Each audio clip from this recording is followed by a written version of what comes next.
Bali mag-unbox na ulit tayo itong Iron Man natin. Bali yan, na-unbox na natin yung mga nasa gilid na yan. Pera lang kay Hawkmaster saka Igor. Yan, dito na tayo sa Hall of Armor na suit na Iron Man Movie 3. Isa-isayin na natin to. Bali sinalansan ko na sila kasi kalas-kalas na sila ang nakaraan. Bili na lang tayo. Ito, medyo naiba rin to, kulay puti. Starboost Mark 39. Yan, sa Movie 3 na Iron Man House Party Protocol na suit. Yan, Starboost Mark 39. Yan, unbox natin.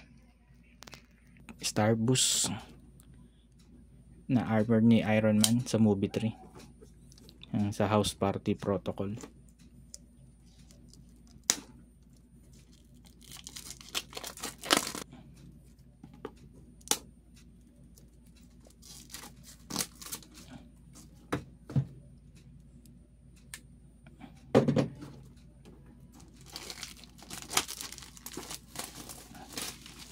Unboxing. Bali ito yung box nya, Mark 39, kulay white na armor, Iron Man 3, Marvel Studio. May CD toy siya, 1/10 scale. Yan,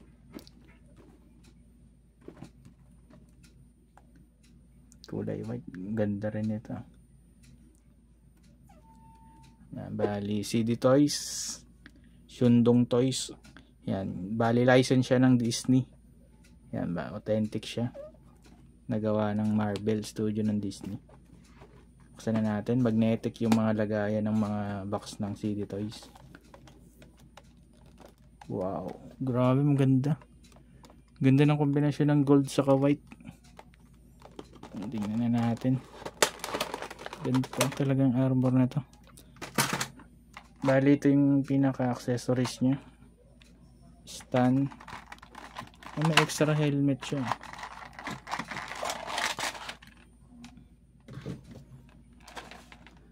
Bali Iron Man 3 1/10 scale collection, Marvel Studio.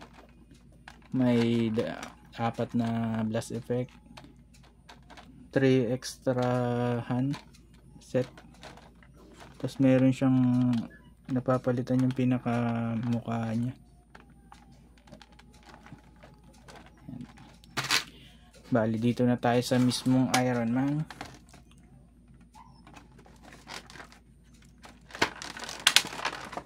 Tingnan natin.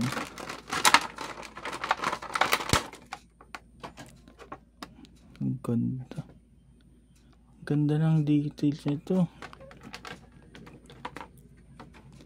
Ang ganda ng kombinasyon ng armor niya sa kulay. Bali yung armor niya parang may honeycomb na design.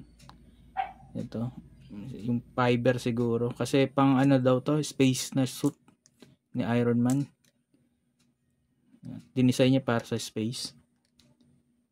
Laki ng backpack niya. Parang may backpack siya. Ganda.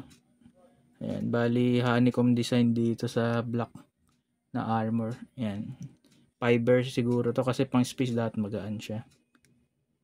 Tapos white, glossy white yung armor niya, tapos gold, tapos gray. Ganda. Heart reactor niya. Yan, may design din siya. Grabe, solid to. Kagandahan dito, may parang mga lining din kasi siya.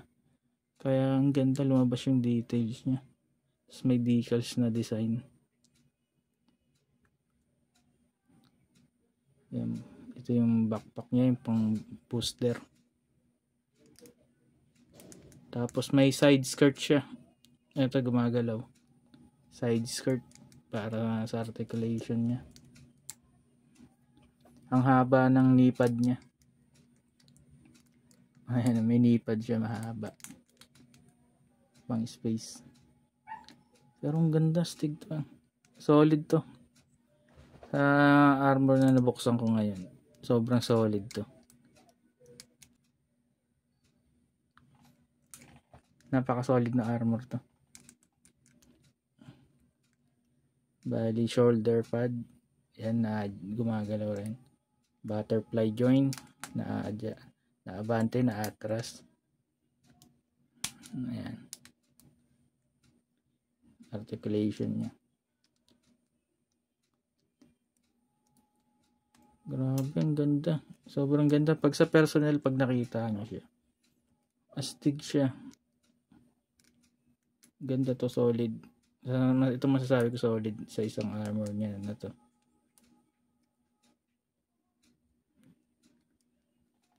Ganda. Wala na siyang tatak sa paa na CD Toys.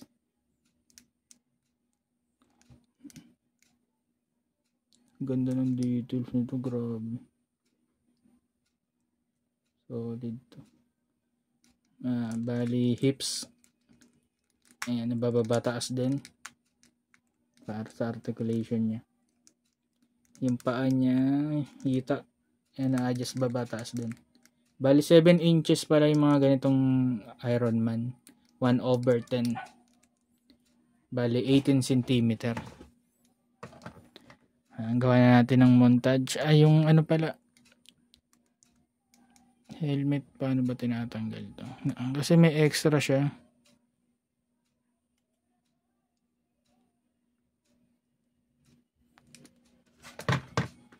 Pakita ko na rin, buksan ko.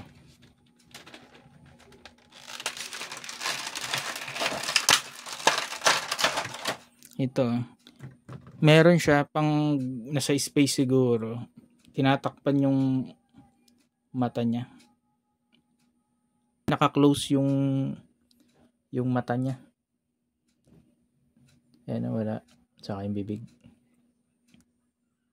Design to siguro para yung sa sikat ng araw. Diba yung mga space armor may parang dark para hindi maano yung UV sa mata. Kaya dalawang klase yung ano niya. Walang lining yung isa. Itong isa meron. Sobrang ganda.